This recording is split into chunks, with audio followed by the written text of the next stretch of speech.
Hello viewers. तो आज होगी दुश्मन की साजिश कामयाब। ऐसी ही शुरुआत सुनना चाहते हैं ना? फिर से जो बार बार मुझे लिखते हैं कि मैम आप इतनी बोरिंग से स्टार्ट देते हो, तो क्या बोलूँ इसके अलावा। जब मेरा टॉपिक ही पढ़ाई से रिलेटेड है तो पढ़ाई से ही स्टार्ट करूंगी। Today I am going to give you the paper analysis and marks distribution for ICSE class 10 for the year 2024-25. As you know, in chemistry, ICSE class 10, we have 13 chapters. So starting with first chapter, which is periodic table and periodic trends. So in question number 1, 4 MCQ are there. In question number 2, 2 marker questions are there in compulsory section. Then in question number 3, 3 marks are there. In question number 6, 2 plus 3, 5 marks are there. So total of this chapter is 14, which is more than the previous year because earlier it was carrying 11 marks. Next is chemical bonding, second chapter. In question number 2, 3 marks questions are there. In question number 8, 2 marks question are there. It means total 5 marks, which are decreased from the previous year because earlier it was carrying 7 marks. Next is acid, base and salt. It is carrying 1 MCQ and 3 marks in question number 2, means compulsory section. Then 3 marks in question number 3 and 3 marks in question number 7 also. So it carries 10 marks, which is same as the previous year. Next is analytic chemistry. It is carrying 4 MCQ and 1 mark in compulsory section in question number 2 also. Then in question number 8, 2 marks are also. So 7 marks from analytic chemistry. और आपको पता है कि analytic chemistry के marks हम अलग अलग कर ही नहीं सकते क्योंकि इसका क्वेश्चन और प्रैक्टिकल वर्क का क्वेश्चन सिमिलर होता है। तो उस क्वेश्चन को हम ऊपर भी कैरी कर सकते हैं, नीचे भी कैरी कर सकते हैं। बट मुझे जो ज्यादा मैच करता हुआ दिखाई दे एनालिटिक केमिस्ट्री के क्वेश्चंस, वो है 4 mark MCQ, 1 mark in question number 2 and 2 marks in question number 8. तो 7 marks from analytic chemistry, which is more than the previous year. Earlier it was carrying 4 marks. Next is mole concept and stoichiometry. 2 marks in MCQ, 2 marks in question number 4 and 3 plus 4 question number 7. 7 marks in question number 7. So total 11 marks from mole concept and stoichiometry क्योंकि इसमें आपको 2 numericals दिए गए हैं इसी chapter से. So 11 marks carry कर रहा है, which is same as the previous year.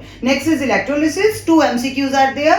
5 marks question in question number 2 also because you know in question number 2 5 questions of 5 mark each are there. Next in question number 5, 3 marker question. In question number 6, 3 marker question. Total 13 marks from electrolysis, which is again more than the previous year. Earlier it was carrying 7 marks. Next is metallurgy. 3 marks questions in question number 2. In question number 4, again 2 marks. In question number 5, 2 marks. Total 7 marks from metallurgy, which is 2 less than the previous year. Earlier it was carrying 9 marks. Next is study of compounds. First is hydrogen chloride. इस बार के लिए सिर्फ एक MCQ में हमारे paper में दिखाई देगा. Next is study of compounds ammonia. 1 mark in question number 4 and 2 mark in question number 5. Total 3 marks from ammonia. Study of compound nitric acid में question number 3 2 marks, question number 4 4 marks. So total 6 marks from study of compounds.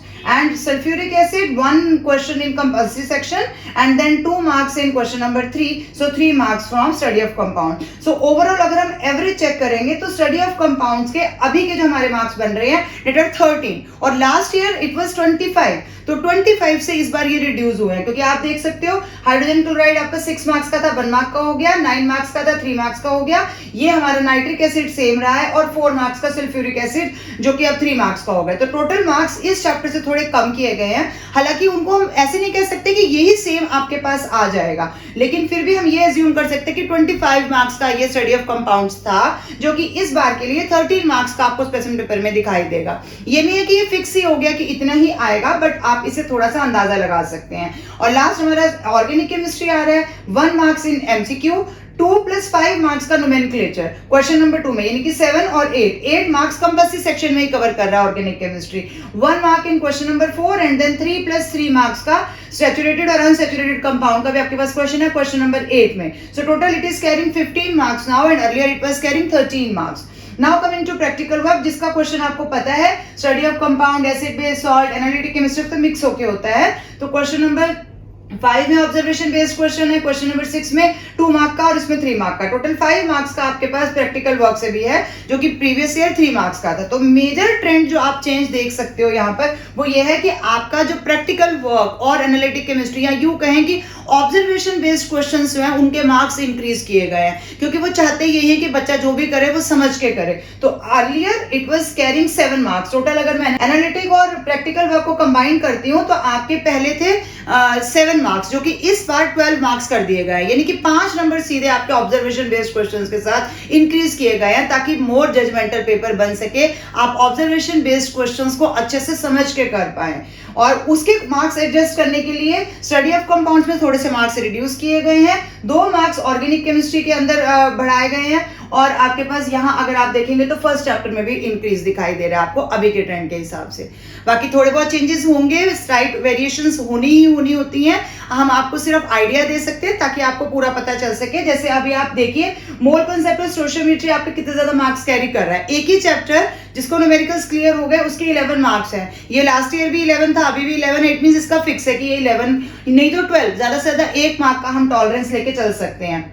Organic chemistry 15 marks carry कर रहा है। तो अब जो students मुझसे बाद में पूछते हैं साल खत्म होने के बाद कि मैम कौन से चैप्टर्स करें, तो अब आपको साफ आंसर दिखाई दे रहा है आपके क्वेश्चन का। मोल कॉन्सेप्ट और स्टोइचियोमेट्री, अगर आप मैथमेटिक्स में थोड़े भी अच्छे हैं तो ये चैप्टर आपको आराम से समझ में आएगा। मोरओवर मैंने इसकी बहुत सारी वीडियो सेपरेट पार्ट्स में बनाई हुई हैं, बहुत ईजी लैंग्वेज में बनाई हुई हैं, तो आप उनसे रेफरेंस ले सकते हैं। इसके अलावा ऑर्गेनिक केमिस्ट्री 15 मार्क्स कैरी कर रहा है, जिसमें से 8 मार्क्स तो कंपल्सरी सेक्शन में ही है, वो भी नोमेनक्लेचर के 5 मार्क्स हैं, तो आपको इन पे फोकस करना ही पड़ेगा। पीरियोडिक ट्रेंड सबसे इजी चैप्टर है, तो वही अगर 14 मार्क्स कैरी कर रहा है, 14 नहीं भी करेगा तो भी 10 करेगा, तो 10 भी कम नहीं है, तो यही इन 3 चैप्टर से स्टूडेंट पास हो सकता है। तो बाकी के लिए तो आपको पढ़ना ही पड़ेगा। Best of luck from my side, thank you for watching till the end, keep watching, sharing and subscribe to my channel.